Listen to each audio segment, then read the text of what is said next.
Well, the new album, Devil's Bell, is out now. I think it's out now. Yep. Yeah.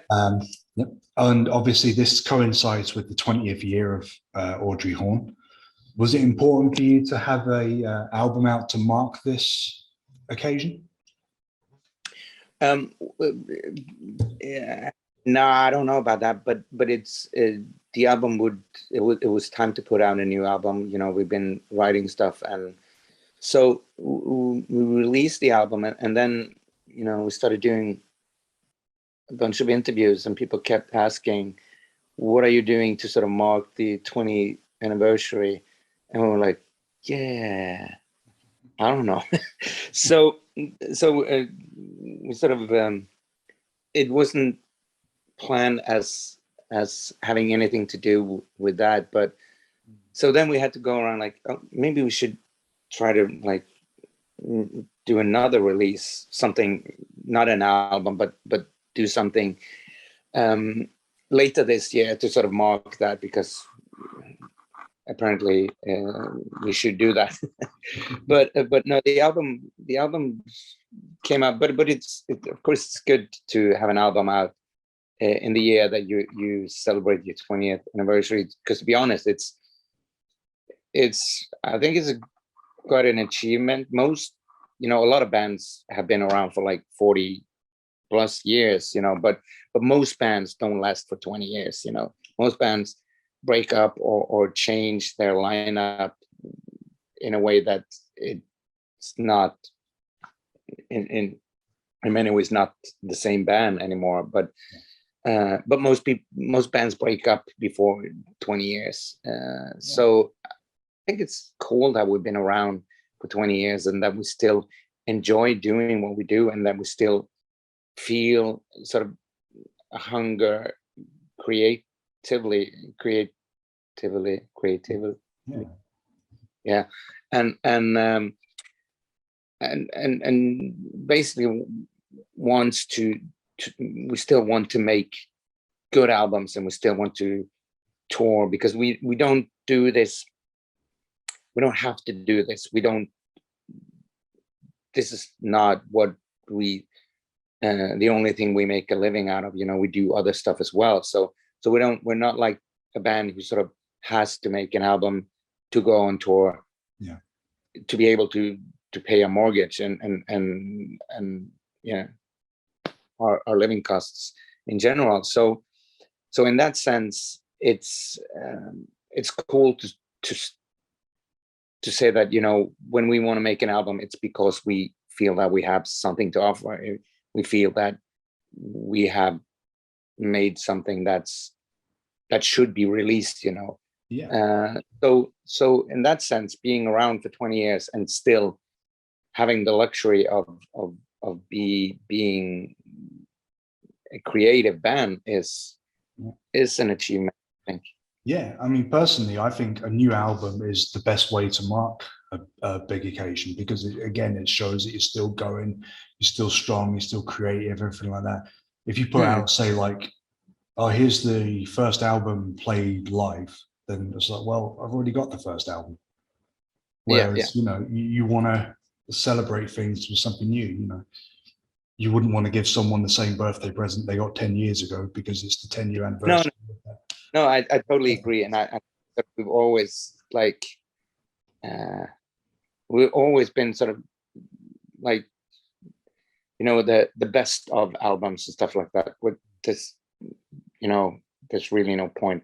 The only time we sort of did sort of an in-between album was 2 years ago when we released the live album, which was a couple of months before the pandemic. So we kind of it drowned in the whole pandemic thing. But that was sort of we talked about it, that okay, it's going to take us a while to have a new album out, and then we thought about like all the bands grew up listening to. They, you know, back in the day, bands did release live albums, and a lot of bands still does, but not in the way like today. A live album is more like a curated thing, you know. But when you think about bands like Scorpions and Priest and Maiden and Kiss and, you know, all of these bands, Thin Lizzy, all of these bands, when they released a live album, it was like a big thing, you know. And some of these bands, their live albums is probably the albums that their fans cherish most. Like Kiss had their breakthrough on a live album. Yeah. Live in Danger, to every Thin Lizzy fan, Live in Danger is probably one of their favorite albums. So we kind of wanted to make good live album, and but it was sort of an in-between thing, you know, because a live album you can drop anytime basically, you know. So yeah. So that was when we did release that for two reasons, like sort of as a waiting thing, but also because we wanted to sort of, like, everything we've done is sort of based on what we grew up with and what we love about music. So we sort of try to do everything in that that history and that culture, with that history and culture in mind. Yeah. So it's sort of one of the things that we felt that this needs to be out there. But I totally agree with you. Sort of when you marking an anniversary like this, it's good to give people something, just not like, oh, here's a best of albums, or like you said, the first album played live or whatever. Yeah. Because it's like. Yeah, and the thing is as well, like when this album was announced, Devil's Bell, that is, there was a lot of excitement. I saw quite a lot of people like, oh fuck yeah, new Audrey Horne, that's great. And that's the way you want to, again, you want to mark an anniversary like that, people still being excited where an album's about to come out, you know. And you know, and I'll be honest, I've not heard the album in full, but what I have heard, it's not disappointed, you know. And there's been plenty released. Obviously, I think you've done 4 videos now. The latest one, Breakout, was only a couple of days ago, and that was a great video as well. That was a lot of fun. Yeah, it was made by some students, but it's sort of, it was just like a school project. Some students at sort of it's a school for production and video production and stuff like that. But they did it, and then they sent it to us, and we were like, because they are a record label, and they also, the school, like the people in charge of the school said that, what we do this, and if you like it, sort of, maybe you can, you know, promote it if you want to. If not, that's okay, you know, it's a school project. But we got it and we looked at it, it was like, it's actually quite good and entertaining. So we were like, yeah, we'll release this as an official video, no problem, you know. Yeah, it's and it saves you turning up to the set because you've got the puppets going on as well. So win-win. Those are the ones that, you know, when we get old and tired, those are the ones we'll send on tour, you know. We'll just, and the puppets will be out on the road struggling, you know. I'm looking forward. It'll be like Kiss in the Phantom of the Park or whatever. Yeah, something like that. Cool. Something I really like about the album is the artwork. I really like that kind of black and blue color scheme, or whatever. It looks fantastic, you know, with like the lighthouse and the sea and all that kind of thing. Really, really good stuff. How well do you feel that the art represents the music inside the album? I think on this album, there's a strong connection between the artwork and the music. Of course, on all albums you do, but as sort of as the artist, you have your visions, and you have your how should I put that, your associations in your music.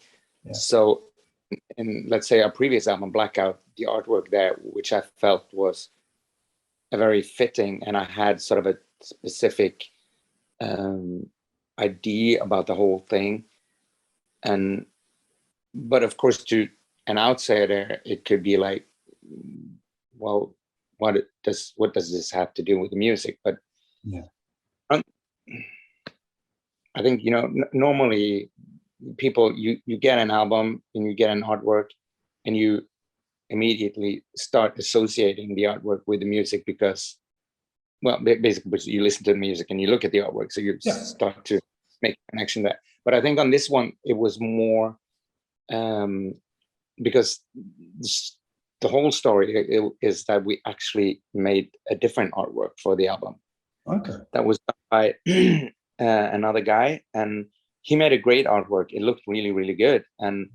But our record label didn't agree. They said that they didn't like it, and we were like, well, tough luck, we love it. So, but and then we had some discussions with them, and then we asked them, well, what is it that you don't like about it?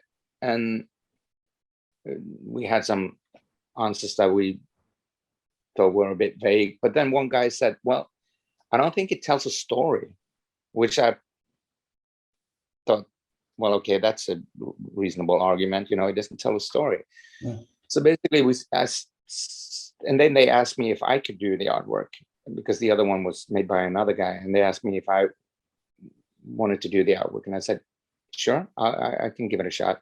Yeah. And when I sort of sat down, when he said that it didn't tell a story, I thought to myself, okay, let's try to tell a story with it. So I think it connects well. I think the colors sort of fits the music, because this album is a bit darker, and it's a bit heavier, and it's a bit darker than our previous albums. So color-wise, it fitted good, and also the artwork sort of tells a story about, because the Devil's Bell is something that I picked up from a poem that I read called The Inch Cape Rock, which is about sort of a rock just outside of Scotland. Okay. Well, the story, the poem, basically the story of the poem is that ships went aground on this rock all the time, and so they built like a bell tower to sort of warn the ships, you know, when there was stormy weather. And of course there's a pirate that sort of benefits from these ships going aground. So he tears down this bell tower, and then later he ends up in a storm, and of course he goes aground on the rock and drowns. Yeah. So kind of the whole theme of the poem is sort of karma, poetic justice, you know, what you do to others. And so I basically sat down, okay, that is where I got the idea for the name of the album, The Devil's Bell. So I basically sat down and, okay, let's just try to sort of tell that story in a picture. Yeah. So basically that's what I did. And so I think but of course people who don't know about this poem wouldn't know this, but I'm glad that you look at it and sort of see a connection here, you know, because you don't necessarily need the actual sort of, here is the reason. You just need to sort of connect the music and the artwork, basically. Yeah. I mean, what I like about it is not to insult it by saying that it's relatively simple, but because I think that works to its benefit. But it reminds me of like record sleeves that I used to see, that were around in the 70s or the 60s, you know, that would have this image or this illustration, or whatever, you know, and it doesn't have to be super elaborate Sergeant Pepper's or whatever, you know, it just has to make a statement, and that's what it does. And I really, really like it, you know. Cool, thank you. It's actually one that I've got saved on my laptop just for no reason other than I like it. Cool. Every now and again I go, oh yeah, that's a good picture. Yeah. As for the recording process for this album, what was it like this time around? Was it, say, smoother than Blackout, sorry?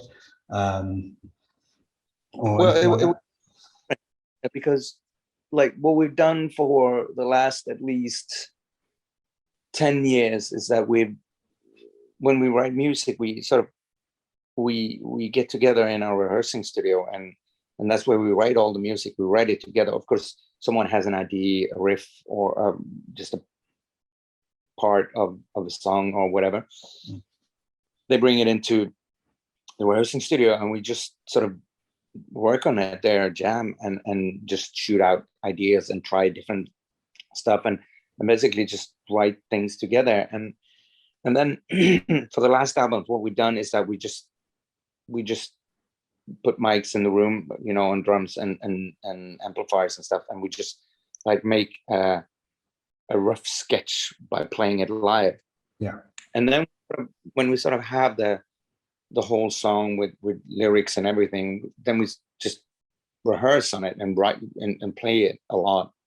And then we go into studio with an outside producer always, and we record live. We just, like, everyone in a room except for me, I'm sort of in a vocal booth, and we just box in all the amplifiers and stuff, so the sound doesn't leak from one instrument to another.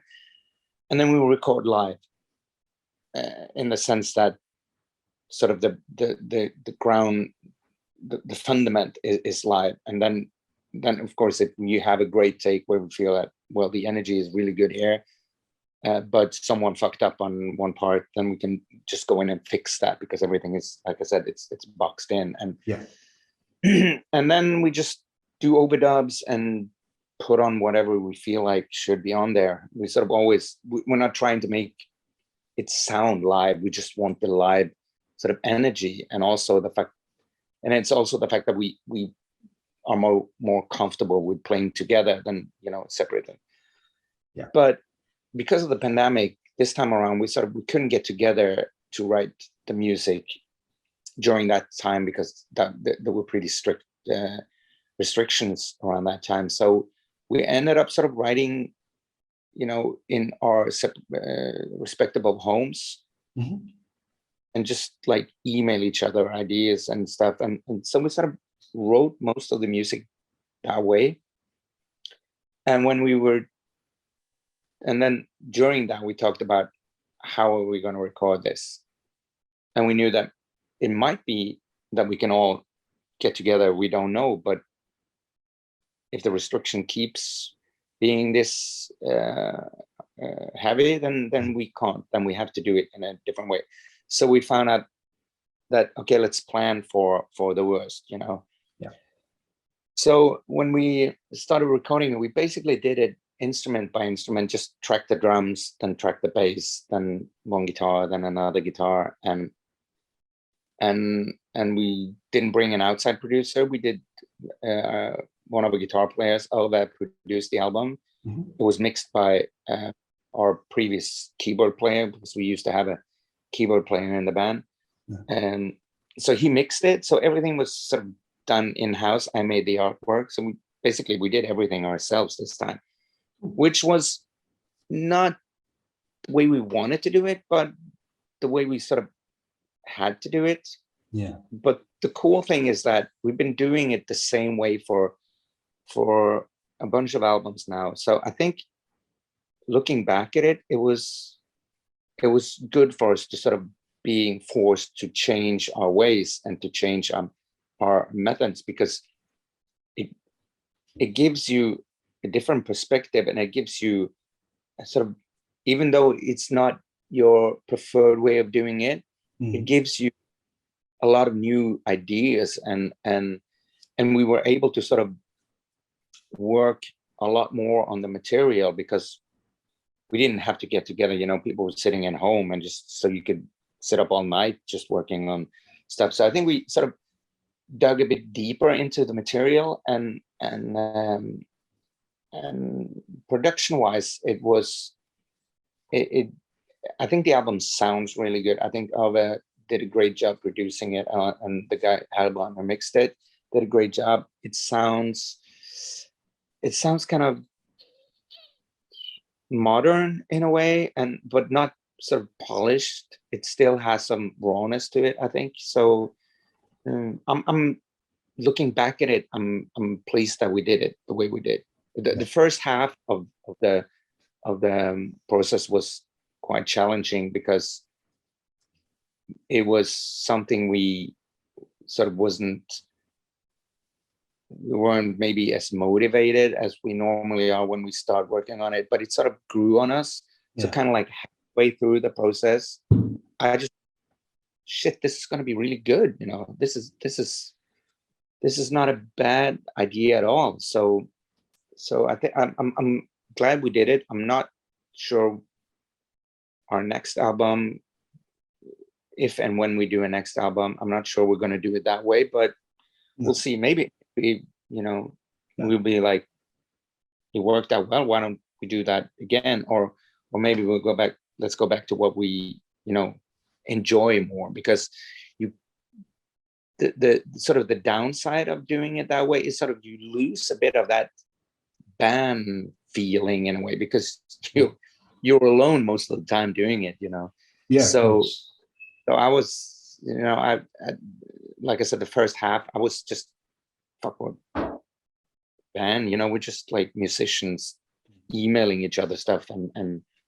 I kind of didn't like that, but like I said, it grew on me, and as it is with everything you do, no matter how painful it is, the way you do it, when you sort of start to see the results, then you get motivated, because like, okay, shit, this is going to be good, and then you kind of forget that the things that you don't like about the process in a way.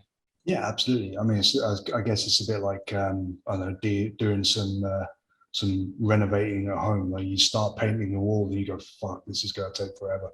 And then by the time, as you see it coming into its own thing, you go, "Okay, this is worth it. This is working."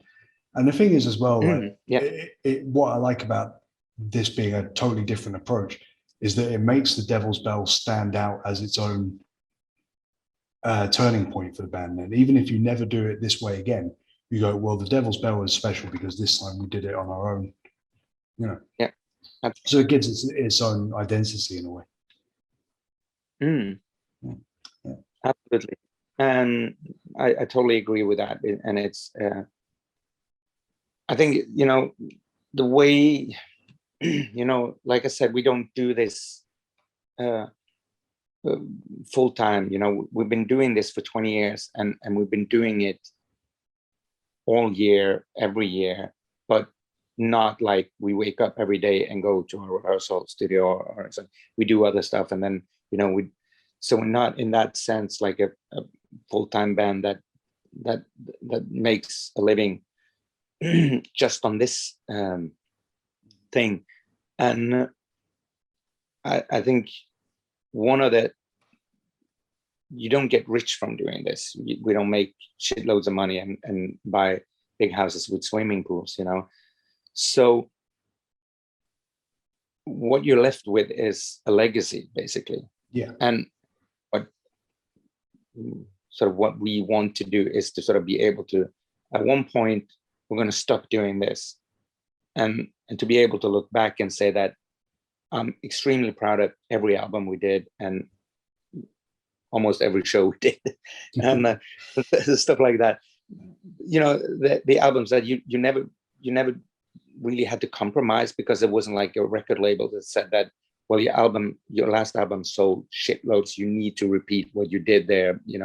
We don't have to do any of that. We like every time we make an album, we hand it over to a record label and say, this is the album, and they're like, cool, let's release that, So we don't have to compromise in any way, and we can, which means we can enjoy what we do and be proud of what we've done, because if we do something during a recording of an album and we feel that this is not us, then we just scrap it and start doing it over again,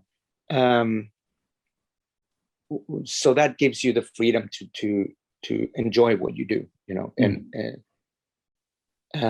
because every now and then you read interviews or hear interviews with artists, and they talk about a certain album, and they go like, yeah, that was a period when we were disillusioned, or our record label demanded this and that, so so if you look at Spotify, for instance, there's always, like, not always, but often there are bands that, and then there's one album that's not there. That could be, of course, the rights, stuff like that. But I know of several bands that sort of, they're not proud of that album. So they're like, we don't want that on Spotify. Yeah. You know, our cap, the stuff that we're proud of. And to me, that's like, I don't want to be the band that sort of had to excuse an album in a way, you know, Yeah. which is of course easier when there's not like a huge machinery around you, and that expects you to sort of deliver a success every time you release something, you know. Yeah, of course. Yeah. And the thing is as well, I think, you know, good or bad, ultimately you've put work into an album. Takes a lot of work, so even if it's not a very well regarded album, someone's going to like it. You know, I can guarantee you there's people out there that like Cold Lake by Celtic Frost, or whatever that concept album Kiss was called, by Kiss. The Elder. That's the one. Yeah, somebody out there likes it. So yeah. And the cool thing is that, you know, in given time, very often these albums sort of get more recognition later on, because at the time it's sort of like, if you say The Elder with Kiss, which at the time was sort of, what the fuck is this, you know, like every Kiss fan was like, what is this musical shit, you know? But a couple of decades later, a lot of people go like, that album is actually pretty good, you know, because you are able to sort of look at it with different eyes, or and listen to it with different ears, you know. And so I think a lot of like albums that I as a kid was like, I don't get this, you know, but today I'm like, shit, that's actually quite a good album, you know, because you sort of you're able to see what they were trying to do, you know. Yeah, absolutely. Which cool. But anyway, I think in us as a band, I can look back at it and at every album and say that I'm truly proud of that album, you know. Good. And an album is basically a documentation of a band during that moment of time, basically. So you can't sort of look at something that was done 15 years ago and said that, well, this is not as good as this album, you know, or because it's a different time, and like our first album sounds quite different from what we are as a band today, because back then we had other priorities, we had other musical ideas, we had you know, in general we were different, not just a different band, but we were different people back then, you know? Yeah, of course. We are today. So yeah. Cool. Just finally then, now that the album's out, what's the plans in terms of promotion? Do you have live dates coming up, festival appearances? We have, but we were actually due to be on tour now in May, but like the sort of the aftershock of the pandemic is still sort of quite disturbing. So it was a lot of back and forth with our booking agents and management and stuff, and in the end everything was pushed until after the summer, basically because most financially, because it's quite uncertain times. A lot of venues and promoters have been struggling financially. They can't give you any guarantees. Ticket sales are slow everywhere, even though people thought that, you know, when things open up, people would run to see live shows. And of course there are a lot of live shows out there, and a lot of people go to them, but the ticket sells slowly. So normally when you go on tour, you have sort of a pretty good idea of how the turn up is going to be, but these days you have like no idea. So it was basically a financially decision that let's wait until after the summer. So there'll be a European tour, and we're also doing a tour in Norway, you know, our home country, which we haven't done in ages, because like every time we've been on tour, it's been like, let's go out, you know. And but during the pandemic, we couldn't leave the country and play, but we did get to play actually quite a lot in Norway. Okay. With these restricted shows where like you could sell, some places you could sell like 50 tickets and you have seated audience, and everything was like people had to wear masks and all of that. But to us it was cool because we got to play, you know, which was a good thing in the middle of a pandemic.